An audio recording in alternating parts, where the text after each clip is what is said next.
Hi, today we are talking with Dr. Dana Cohen, the co-author of the book Quench.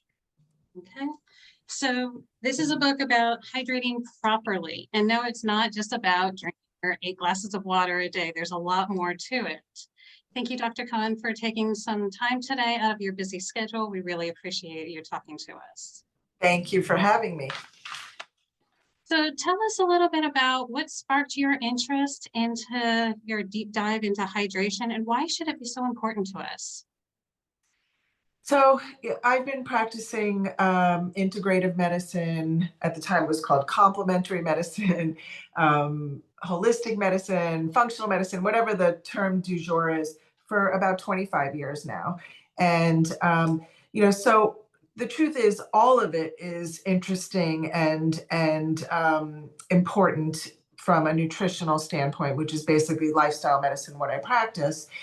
But what I really realized is that hydration is probably the single most important thing and easiest thing that we can do to really change lives quickly, and it's definitely foundational as nutrition is as well, but hydration is even comes first. So when my co-author came in to speak to me about hydration, her name is Gina Bria. She had a foundation called the Hydration Foundation, and she talked to me about the work of Dr. Pollack, who was this world-renowned water researcher, and she just kind of blew my mind about all this stuff on hydration that I had no idea. I mean, I always knew hydration was important. I always thought it was like, oh, drink more water. That's what we need to do. As it turns out, I didn't put the piece together about eating your water and then the why is that important. So she introduced me to his work, and then I was like, Gina, we should really write this book. I've always wanted to write a book. I needed to write a book in this field. You need some kind of platform, and this was it. I knew this was going to be the important book that would affect the most people. Mm-hmm. Yeah. I absolutely love your book, and I love going through it. And it's definitely one of those books where you read it, like I went through, I skimmed through it, and then I read it, and then I find myself going back to different things. And I love all the little different research that you put into it, and you make it really easy to read and easy to understand, but yet the science is there and it definitely backs it up. So I appreciate what you've done and all that you put into this book. Thank you. Thank you. I appreciate hearing that too, because there are times when I speak to other doctors, I'm like, oh my God, my book is so simple, but the truth, or not even that, like, I feel like I'm preaching to the choir. Like even in your audience, I feel like these are healthy people. I'm probably preaching to the choir, but the truth is we all need to hear it. We all need to keep hearing it and keep it at the top of our heads. So. Right. And for so much, like you said, you just think drink more water, drink more water. You don't think about eating your water. And I love how you really explain that. And yeah, it's really neat. Now, most of us figure we know when we're dehydrated, but what are some of the symptoms of being dehydrated that we should look for? So the ones that all of us know are things like constipation, headaches, dry skin, thirsty. Though I will say, if you're thirsty, you're a little too far gone. We want to try to stave off that thirst before it happens. What else? Symptoms of, brain fog. That's a big one. Brain fog, cognition. I think that or fatigue. How about fatigue? That afternoon slump when we all think, oh my goodness, my blood sugar's dropping. I need to go eat sugar in order to feel better. I'm here to say that most of the time it's not, blood sugar. It's dehydration. Start with dehydration first, and then some people it may be that, but I think more than often it's not low blood sugar. It's not even hunger. We often mistake hunger for dehydration. So always start with hydration first. And I say this on every podcast and everything that I do. Before you start on any new nutrition program or diet or whatever it may be, learn how to hydrate first. And then it will make whatever you do so much better and easier and more effective. Yeah. Oh, Some really so good wait, tips. sorry, going back to symptoms, so those are all the big things that we all kind of know about. But I think the biggest, most important thing that we need to look for to know, not necessarily that we're dehydrated, but more that we're properly hydrated, is our urine output. So we are meant to pee every 2 or 3 hours while we're awake. And if you're not doing that, you're probably not hydrated enough. Makes That's sense. a really important statement I because know, I know, like when I would go on mission trips, they'd be like, if it looks like Mountain Dew, you're dehydrated. If it looks like Sprite, then you're good. So, but I didn't know about the every 2 to 3 hours until I read your book. yeah. So the color of your urine, as it turns out, in some instances, it's good. It's important to sort of look at, but for the most part, it doesn't really pan out with your level of dehydration. Unfortunately, I thought, and we even wrote that in the book, but that's newer information. The book was published quite a few years ago now, 5 years ago. So it's I think the color of your urine is not as important as the urine output. How much are you outputting every few couple hours? So yeah, Now, is that because of what you eat? Like, B vitamins can change the color of your output. that's one reason. Yes, and I think they have done some studies that have shown that the dark some people with darker urine are not necessarily dehydrated. Now, many people are, Mhm. and I think a good sort of way to look at that is think about when you pee in the morning, look at the color of your urine. That's concentrated urine because you've been holding your pee all night long. So that's sort of a good rule of thumb of what your pee looks like when it's concentrated, and then you want to sort of make it a nice pale straw color by drinking more or hydrating better. So but yeah, like you said, if you're taking B vitamins, for example, we all know if you take a B supplement, your urine is bright yellow, so all bets are off now. And yeah, what you eat can play a role, so it's just not the best thing to look for. Okay. Well, It's an easy rule of thumb. I mean, I used to swear by it, but I think the once again, I just want to keep going back to that. The more important thing is peeing every 2 or 3 hours. If that's the one thing that is a takeaway, my job is done. That's a really big takeaway. all To right. pee every 2 hour, 3 hours, because the truth is we also push ourselves. Oh, I'm going to go on a long car ride, a 5 or 6 hour car ride, so I'm not going to drink. Don't. You want to get out of the car, you want to stop, you want to go pee. It's good on so many levels, but also to keep us hydrated, right? So, Okay. So, talking about drinking plenty, now let's kind of go to the other side. I have a question. Can we drink too much water? I've heard about that radio contest where one of the contestants ended up dying from drinking too much water. What are the real risks? yeah. So the real risk is so first of all, let me just say that is extraordinarily rare, to die from drinking too much water. Extraordinarily rare. But things like overhydrating can cause things like muscle cramps. Yeah, that's way more common.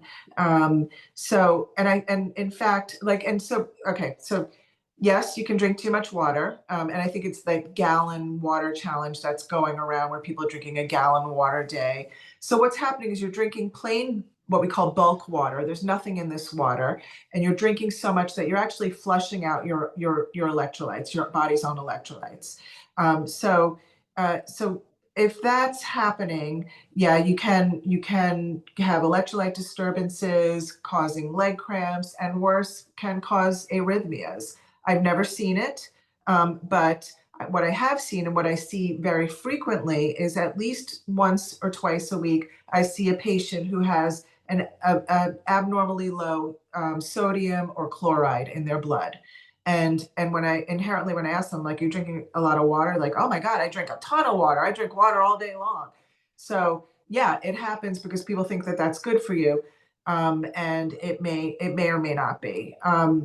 I think some of those waters should have some extra electrolytes in them, and you can do that. There's tons of new over-the-counter electrolyte mixes. You don't want to put it in every single one of those waters that you drink, but maybe the first morning water that you drink, a good electrolyte mix that doesn't have any artificial colors or sugar or all that stuff in there, or artificial sweetener, even worse, is a good thing to do on somebody who drinks a lot of water. And what people might find is that they don't need to drink so much water, because now one of those electrolyte mixes is actually doing a better job at truly hydrating your cells because of the electrolytes than just drinking more and more water.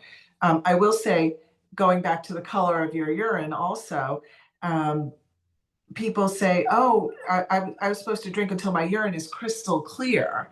So that's also not, no, you're not, it should be a pale yellow. You're peeing out so many electrolytes that you're not getting anything in your urine. So, that's also something to think about. If you are choosing to look at the color of your urine, you don't want it white, or not even white. You don't want it crystal clear. You want it to have some tone of color, some electrolytes, some kind of thing in there.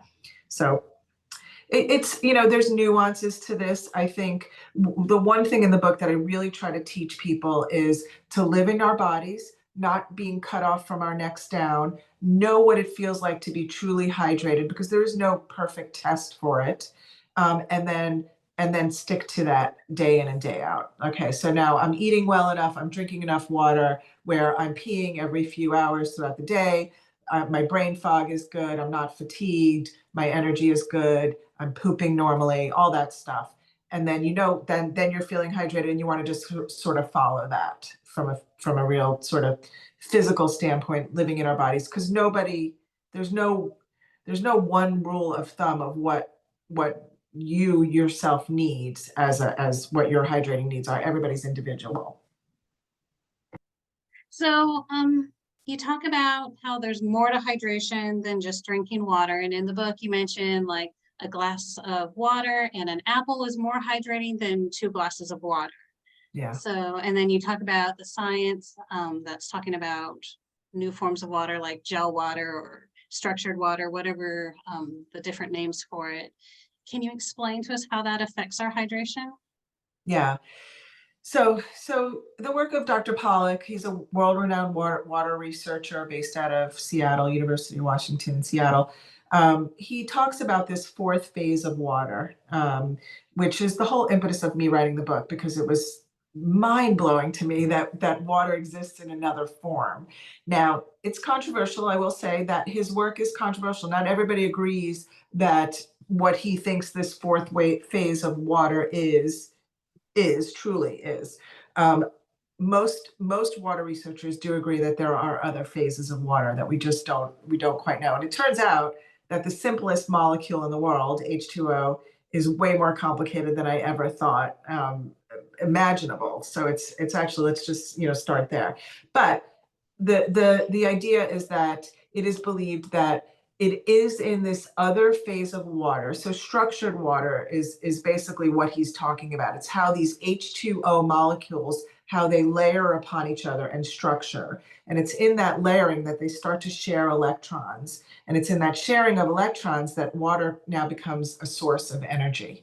It has other properties. And it's believed that it is in that form, this structured form, how it exists in nature, and also how it exists within our cells. So the idea of eating an apple, which has minerals and vitamins and fiber in it, is going to hold on to that water. It's going to get it into the cells and help that water create energy in our body, versus 2 glasses of plain bulk water. So that's the very simplified idea of why, how and why that works.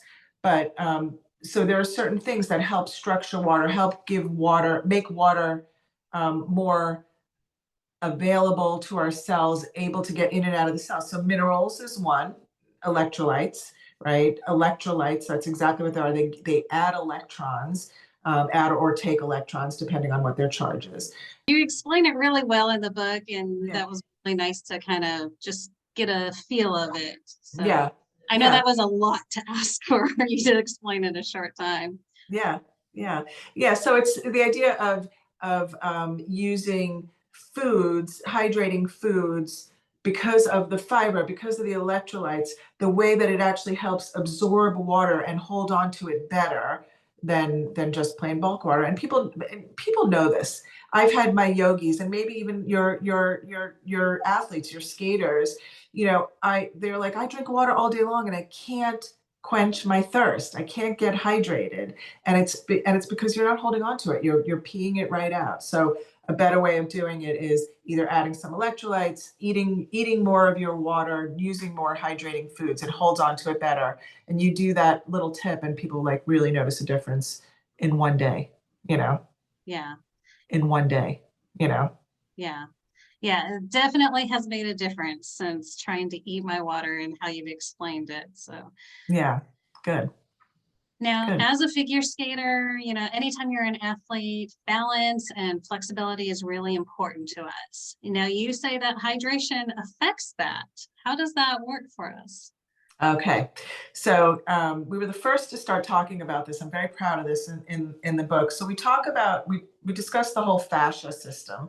Mhm. Fascia is this connective tissue webbing that surrounds every cell, every joint, every organ in our body. And only a few years ago did somebody decide to look at fascia in living tissue, right? So before that, it was only ever when we would look at fascia like in a cadaver in medical school, you sort of cut through it to get to the organ or to get to the vessel or whatever you're looking for and throw it away. It was dried, desiccated fascia.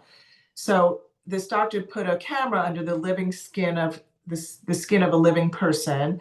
And what we realized is that fascia acts as a delivery system for hydration, right? So the idea everybody, I mean, most people have heard this, oh, you got to move your joints to lubricate them, right? We know that. We've heard that before. Now we really understand, well, why? Because when you're doing this, it's a hydraulic pump. You're moving fascia. Fascia is moving hydration to and from your periphery. When you're doing this, you're moving hydration up to your brain through your spinal canal. When you're twisting, you're moving hydration. So it's yet another reason. And when they've done studies to show of why sitting is the new smoking, because you're squelching delivery of hydration to your periphery. So the movement is super important for delivering hydration, fascia, for just lubricating those joints, for joint health. That's okay. I love how you explain about how motion is hydrating. And it doesn't have to be like this PX90 and all that stuff. You could talk about micro movements really and just kind of fidgeting and all that. You explain that kind of stuff in the book. So it's Yeah, not they've like I done have to go sweat tears to do this. no, they've done studies where they had like a poor soldier fidget one leg, um, versus and keeping the other leg still, and they would do muscle biopsies of those legs, and the leg that fidgeted, the cells of the leg that were fidgeted were so much healthier. And then there's fidgeting studies. People who fidget have lived longer. There's some interesting stuff. But going back to then the hydration aspect too, in the same kind of type of studies, that when they dehydrated soldiers, even 1 to 2%, they would look at their cells, and those cells were showed. I'm blanking on the words, but the same sort of damage as a cigarette would do to a vessel. So 1 to 2% dehydrated can do the same damage as smoking a cigarette to a vessel. Just crazy to think about. That's insane, and you Yeah. talk about how, since you brought that up, how minor dehydration of 1 to 2% long term can really affect us cognitively and it can shorten our lives. And you talk about the different diseases that it can kind of bring on almost. Yeah, so there was a new study that came out less than a year ago that finally shows that low-grade dehydration is an absolute risk factor for chronic illness like diabetes, Alzheimer's, but also shortens your lifespan. So low-grade chronic dehydration, which we've been saying for years now, is a reason. I put it this way: learning how to hydrate is the first step you need to take in treating and preventing chronic disease. So Which, if also nothing else, I think that's fascinating on itself. a big deal. Yeah, that's a big deal. Right. When you look at all the aging population, your parents and everything, and you're looking at them and you're like, what can I do to be better and to kind of help? So I love that it's as simple as starting with hydration. Yep. Yep. We Yeah. appreciate it. Now, you also talk about how we are solar powered as humans. Can Yeah. you elaborate on that a little bit? Sure, sure.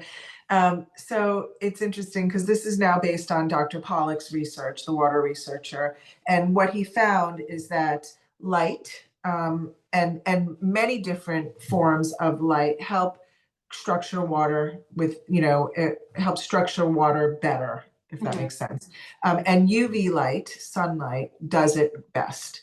And in so doing that, even through our skin, the way that sunlight, even in doing that, when we structure water, it becomes a source of energy, much like a battery stores energy. So it stores energy. It helps create more structured water within our cells. So that's the whole idea of the sunlight and based on his experiences, on his experiments, and it's fascinating research. I highly recommend if anybody's really interested in the research, any of his books. Dr. Gerald Pollack, I think one's called The Fourth Phase of Water or something like that. Or he's actually got a TEDx talk that's really fascinating to listen to.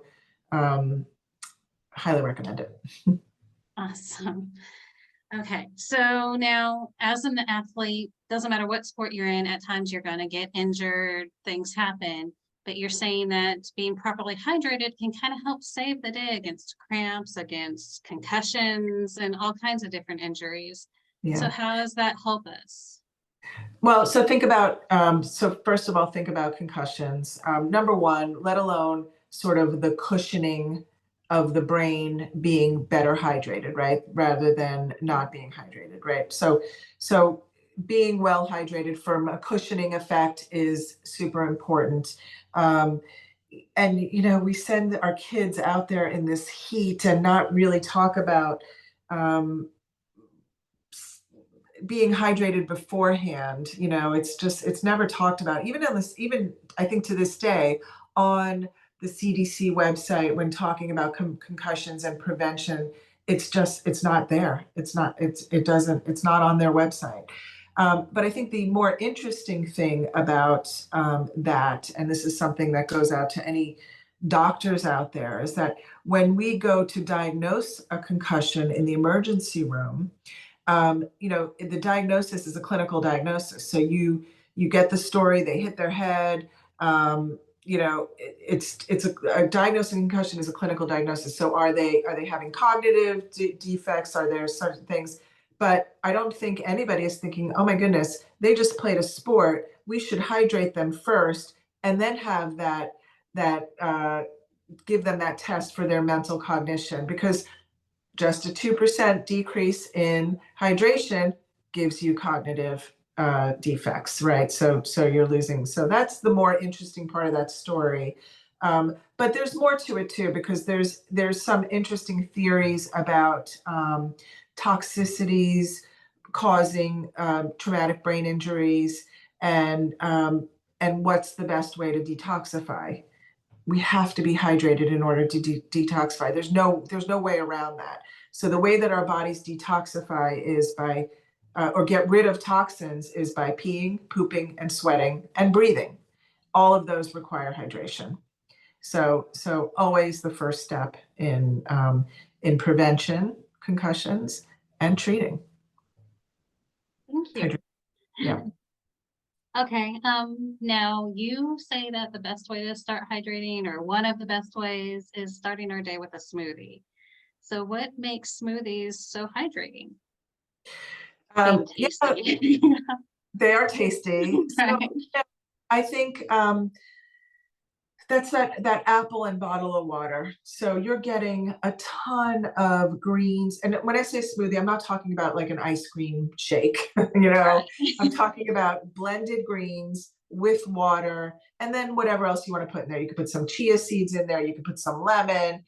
I'm not talking about adding yogurt, which you can, if this is going to be a breakfast, then you can add whatever, add some protein, add some hemp seeds, whatever you want to do for protein. You can make it a meal. So it's a great meal, number one, for breakfast. It's a great way to start the day, because the truth is, I don't think that we're all getting enough plants in our diet, number one. And then the plants are giving us fiber, they're giving us minerals. So it's that I like in a green smoothie, and this is a totally made up number for me, but I think it's probably 3 times as hydrating as 1 glass of water, and that's because we're holding on to it better. So it's just a really nice way to start your day. If you're using it as a breakfast, if you're not, then you could just do blended greens, water, lemon, ginger, and just suck that down. Because you're not getting so many calories now, you're just getting the greens and water, and it's super hydrating and super low calorie and super, super hydrating. Awesome. Yeah. Now, do you have a favorite recipe that you kind of your go-to, or you just I play around with it all the time. So I just, my foundation is whatever greens I choose. It could be spinach, or it could be Swiss chard, it could be kale, whatever greens you have around, and then water, and then I'll typically do just lemon, half a green apple for flavor. That's an easy, down and dirty, just simple recipe. Chia seeds, like we can talk about chia seeds, especially for your athletes, because I've had some athletes that have said this has totally changed their game. Chia seeds are, number one, an incredibly, if anybody has ever made a chia pudding, it plumps up, it holds all this weight and water. So it's a ton of fiber. It's got great fatty acids in it. So it's got our parent omega-3 fatty acids that our bodies need, alpha linoleic acid. So it's really healthy in that sense, and super hydrating. And there's a great book for your athletes called Born to Run. Any athlete should read this book. So it's about this tribe of indigenous people, the Tarahumara tribe, desert people who are elite marathon runners, and they run marathons for fun, and they fuel themselves on chia seeds, and a little bit of water.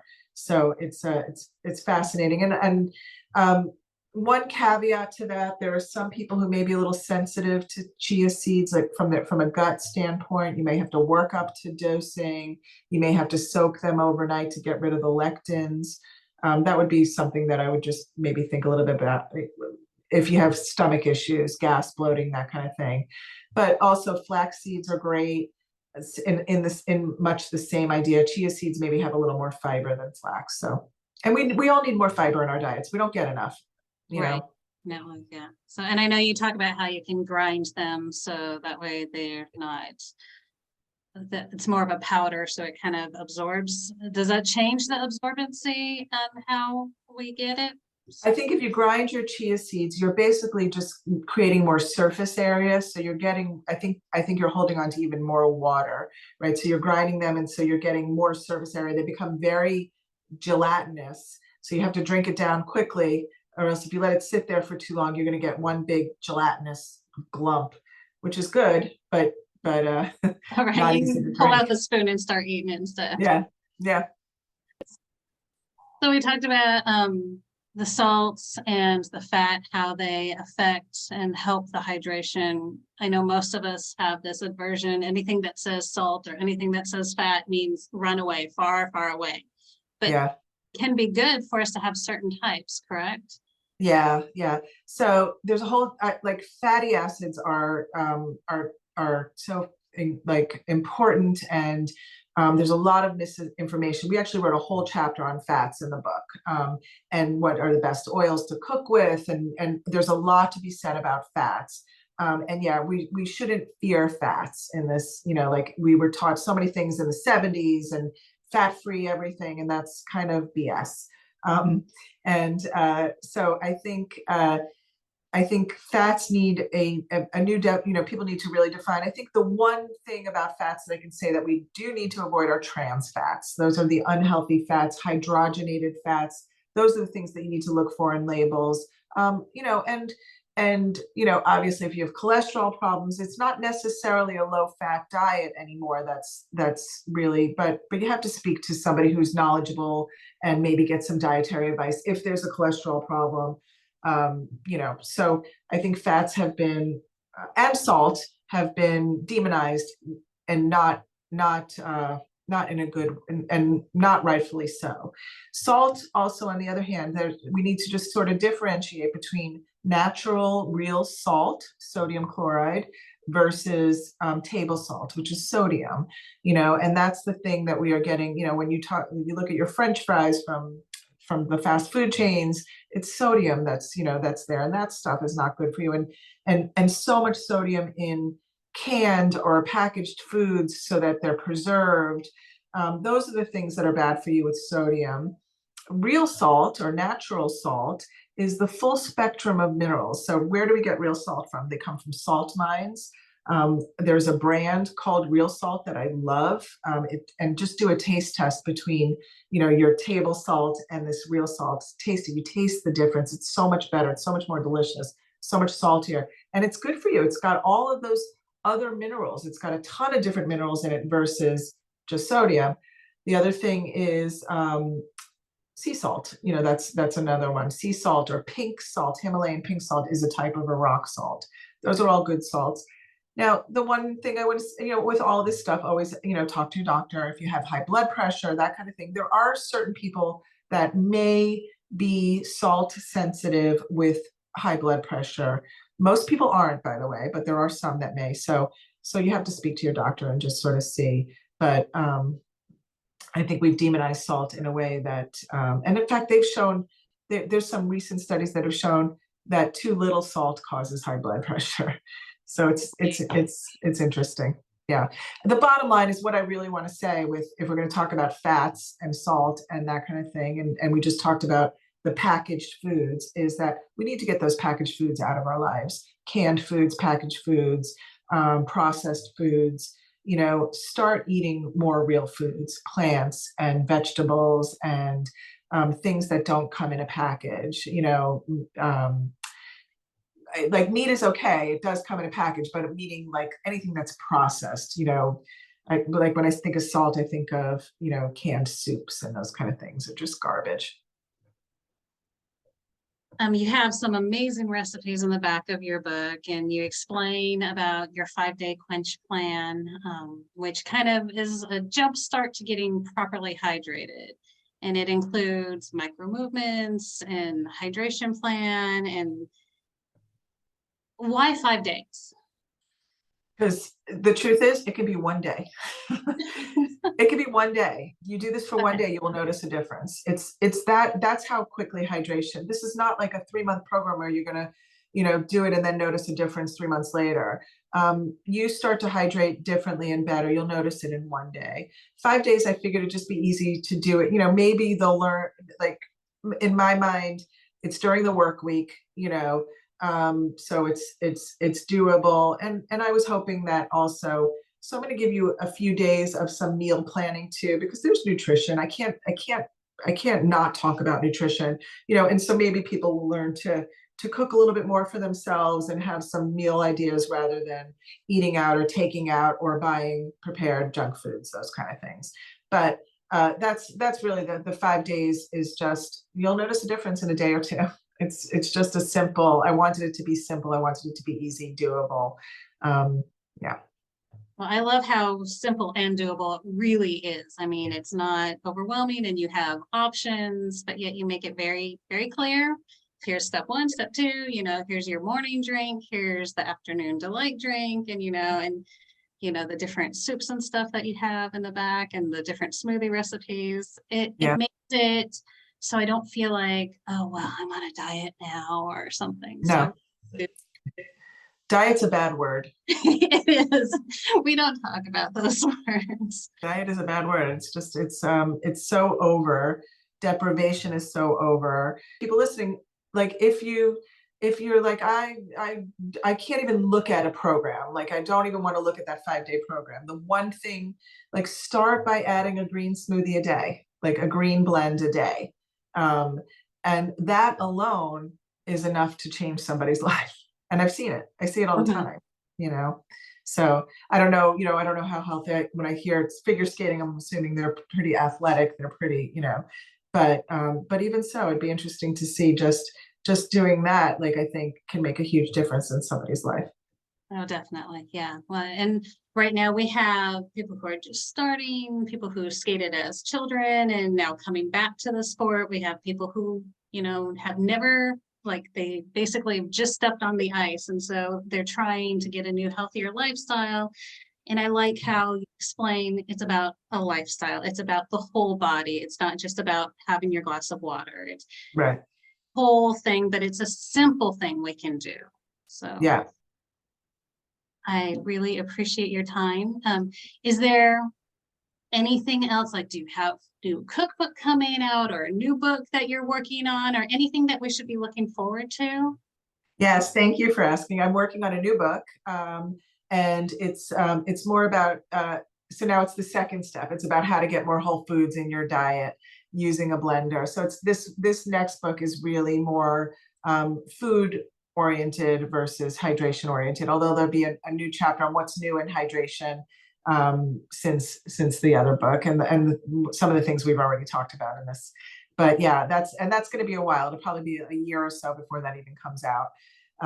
But that's what I'm working on, and that's really fun and exciting. And yeah, Very cool. Well, we can't wait to hear from you more about that book when that comes out. So I really appreciate the way you've made everything really simple, like I said, but yet there's so much science into it that you put all the different links in. And so for anyone who does want to deep dive into that hydration, they have all kinds of resources to look that up. thank So you, Amber. Thank you so much for having me. I appreciate it. thank you. And for anyone who wants, we're going to put a link to Dr. Dana Cohen's website on our page. And then we're also going to put the Amazon link where you can buy your very own copy of Quench. And let me tell you, it is absolutely amazing and life-changing. So even if you think you're healthy, you're like, I thought I was healthy, but changing some of these little things makes such a big difference. So thank you. We really appreciate your time, and I hope you enjoy the rest of your day. Thank you. Thank you. Bye. Bye.